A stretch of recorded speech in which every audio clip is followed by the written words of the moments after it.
पाकिस्तान की किस्मत में क्यों छाया है अंधेरा। बढ़ती महंगाई और घटते विदेशी मुद्रा भंडार के बीच पाकिस्तान में ऊर्जा की खपत घटाने का प्लान लागू किया गया। पाकिस्तान के army chief general Syed Asim Munir पिछले दिनों अपनी नौसेना के एक जलसे में थे। वहां उन्होंने कहा कि पाकिस्तान एक नाजुक मोड़ पर है। आतंकवाद और अर्थव्यवस्था के मोर्चे पर समस्याएं हैं। सभी लोगों को मिलकर काम करना होगा। मुनीर ने गए साल के आखिरी दिन अपील की थी। नए साल के तीसरे दिन पाकिस्तान सरकार ने एक कदम उठा लिया। ऐलान किया गया कि बाजार रात 8:30 बजे और वेडिंग हॉल 10 बजे तक बंद करने होंगे। शहबाज शरीफ सरकार के इस फैसले से एनर्जी की खपत घटाने में मदद मिल सकती है। हालांकि असल मसला बिजली और पेट्रोल डीजल का नहीं है। ऐसा नहीं है कि शहबाज शरीफ सरकार ने जनरल आसिम मुनीर की अपील पर यह फैसला किया। पाकिस्तान में कोई भी आर्मी चीफ कुछ भी कहे, सब लोग सुनते ही हैं। वैसे शरीफ सरकार ने नेशनल एनर्जी कंजर्वेशन प्लान पिछले साल दिसंबर में ही बना लिया था। इस पर कैबिनेट की मुहर नए साल में लगवाई गई। प्लान के मुताबिक ज्यादा बिजली की खपत करने वाले बल्ब और पंखों का प्रोडक्शन जुलाई से बंद कर दिया जाएगा। ज्यादा गैस की खपत करने वाले गीजरों का इस्तेमाल भी साल भर के भीतर बंद करने की बात है। सरकारी इमारतों में भी बिजली का इस्तेमाल घटाया जाएगा। शहबाज सरकार का कहना है कि एनर्जी बचाने के प्लान से 250 अरब रुपए से ज्यादा की बचत होगी। दरअसल ये पूरी उठापटक हो रही है इकोनॉमी को संभालने के लिए। पाकिस्तान की अर्थव्यवस्था गहरे संकट में है। खतरा ये मंडरा रहा है कि पाकिस्तान ने जो कर्ज लिए हैं वो उनकी किस्तें नहीं चुका पाएगा। पाकिस्तान का विदेशी मुद्रा भंडार बमुश्किल महीने भर के आयात का खर्च निकालने लायक रह गया है। हाल ये है कि पाकिस्तान के सेंट्रल बैंक यानी स्टेट बैंक ऑफ पाकिस्तान के पास दिसंबर अंत में केवल 5.8 अरब डॉलर का रिजर्व था। पाकिस्तान का कुल विदेशी मुद्रा भंडार पिछले साल भर में 50% घट चुका है। इस बीच पाकिस्तान में नेचुरल गैस का संकट भी उभर आया है। सोशल मीडिया पर कई वीडियो में लोग गुब्बारों में कुकिंग गैस भरकर ले जाते दिखे हैं। पाकिस्तान सरकार का पेट्रोलियम डिवीजन ऐसे संकट की चेतावनी पिछले साल नवंबर में ही दे चुका था। उसका कहना था कि कुकिंग गैस की राशनिंग करनी पड़ सकती है।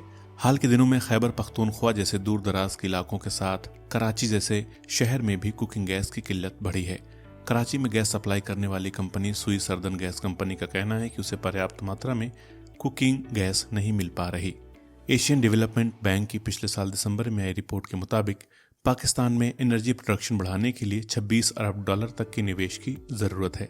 हालांकि पाकिस्तान का हाल देखकर शायद ही कोई ग्लोबल इन्वेस्टर वहां रिस्क लेने को तैयार होगा। दरअसल पाकिस्तानी इकोनॉमी की समस्या बहुत पुरानी है। ये समस्या है आमदनी ठन्नी, खर्चा रुपया वाली। मैन्युफैक्चरिंग से लेकर इनोवेशन और एंटरप्रेन्योरशिप तक का कोई पुरसा हाल नहीं है। महिलाएं तो जैसे दोयम दर्जे की हों। उनकी पढ़ाई रोजगार में उनकी भागीदारी पर शायद ही कोई जोर हो। निर्यात से ज्यादा आयात हमेशा रहा है। एक के बाद एक सरकारों ने फिक्स्ड एक्सचेंज रेट का सहारा लेकर आयात सस्ता बनाए रखने की कोशिश की। नतीजा ये हुआ कि आज पाकिस्तान में शायद ही कोई इंडस्ट्री हो जो जरूरी कलपुर्जे या कच्चा माल आयात किए बिना काम कर पाए। पिछले कुछ समय में इंटरनेशनल मॉनेटरी फंड के दबाव में मार्केट बेस्ड एक्सचेंज रेट अपनाया गया है, लेकिन इसका इतनी जल्दी असर नहीं होने वाला। फिलहाल तो घटते विदेशी मुद्रा भंडार, सीमा से बाहर जाते करंट अकाउंट डेफिसिट, बिगड़ते भुगतान संतुलन और ऊंची महंगाई का आलम है। निर्यात से अधिक आयात की हालत बनी रहने से पाकिस्तान को हमेशा ही ज्यादा डॉलर की जरूरत पड़ती है। इसकी जरूरत उसे विदेशी कर्ज चुकाने के लिए भी होती है। जब डॉलर का इंतजाम नहीं हो पाता तो डिफॉल्ट का खतरा पैदा हो जाता है और पाकिस्तान IMF की चौखट पर पहुंच जाता है। पाकिस्तान मदद की गुहार लेकर IMF के पास पहली बार 1959 में गया था। उसके बाद से तो इसका सिलसिला ही बन गया। IMF ने पाकिस्तान की मदद की पिछली मंजूरी 2019 में दी थी, लेकिन IMF कोई भी मदद अपनी शर्तों पर करता है। वो इकोनॉमी के मोर्चे पर हुई गलतियों को दुरुस्त करने के लिए कड़े नियम बना देता है। यही पाकिस्तान के साथ भी हुआ, लेकिन नासूर पर जब नश्तर चलता है तो दर्द भी होता है। IMF के दबाव में पाकिस्तान ने जब अपनी करेंसी के लिए मार्केट बेस्ड एक्सचेंज रेट अपनाया तो उसका एक असर ये भी हुआ कि पाकिस्तानी रुपया और कमज़ोर होने लगा, आयात महंगा होने लगा और इसका असर महंगाई में उछाल के रूप में दिखा। पिछले 2 साल से महंगाई उफान पर है। इसके पीछे हालांकि वैश्विक वजहों और पिछले साल आई भीषण बाढ़ का भी हाथ रहा है। पिछले साल दिसंबर में महंगाई दर 24.5% के करीब पहुंच गई। स्टेट बैंक ऑफ पाकिस्तान पिछले साल अपना पॉलिसी रेट बढ़ाते बढ़ाते 16% पर ले गया, पर महंगाई काबू में नहीं आई। अब उसका अनुमान है कि 2023 में भी महंगाई दर 21 से 23% के बीच रह सकती है।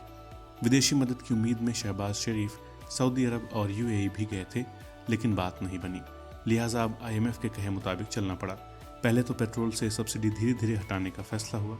आईएमएफ ने भी कुछ नरमी दिखाई और अगस्त में 1.1 अरब डॉलर की मदद दे दी, लेकिन जल्द ही हालात फिर बेकाबू होने लगे। दिसंबर अंत में स्टेट बैंक ऑफ पाकिस्तान के पास महज 5.8 अरब डॉलर का भंडार रह गया। ये पिछले 8 साल में सबसे कम मुद्रा भंडार है। उधर इसी वित्त वर्ष में पाकिस्तान को 13 अरब डॉलर की देनदारी क्लियर करनी है। पाकिस्तान की मुश्किल ये है कि 2 महीने पहले उसे सऊदी अरब और चीन जैसे उसके दोस्तों से 13 अरब डॉलर का आश्वासन मिला था, लेकिन असल में अब तक कुछ भी हाथ नहीं आया है। ऐसे में शहबाज शरीफ सरकार का जोर आयात पर निर्भरता और एनर्जी की खपत घटाने पर बढ़ा है, ताकि इंपोर्ट बिल कम किया जा सके। पिछले वित्त वर्ष में पाकिस्तान का टोटल इंपोर्ट बिल 80 अरब डॉलर से ज़्यादा हो गया है। इसे देखते हुए इससे पहले लग्जरी आइटम्स के इंपोर्ट पर रोक लगाई गई थी। अब एनर्जी की खपत घटाने के उपाय किए गए हैं, लेकिन इनसे हालात जल्द सुधरने के आसार नहीं हैं।